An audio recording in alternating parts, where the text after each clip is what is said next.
Meron sa akin lumapit, umiiyak. Bakit ka lumiyak, ate? Kasi masaya ako na nakita kayo kasi maraming beses pa ako napapanood na maraming pasaway na naawa na ako kay Sir Bong kasi maraming pasaway na hindi nakikinig. Parang ako nanawa sa kanya sa sobrang maraming beses na tulong ng tulong, hindi nakikinig. Sana naman po maging ingat po tayo kasi wag yung pag hindi natulungan ni Sir Bong, si Sir Bong pa yung napapasama. Sana wag naman pong ganon.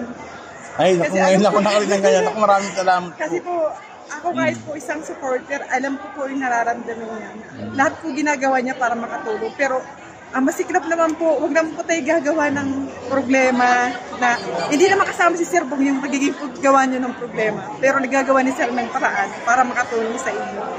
Ang ibig kong sabihin lagi pag sinasabi ko sa Pataway, kasi wala naman akong pakialam kahit gano'n sila kapasaway. Ang inaabot ko lang naman dito, yung hindi sila mapahamak. Halimbawa, yung mga napupuntis, yung mga nakukulong dahil sa drugs, sa alak, sa iba't ibang klase ng mga krimen na silang gumagawa.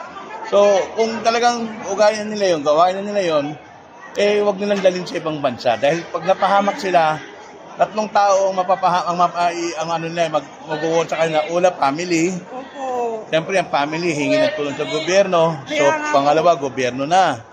Pangatlo, pag hindi napansin ng gobyerno, lalapit sa mga katulad namin.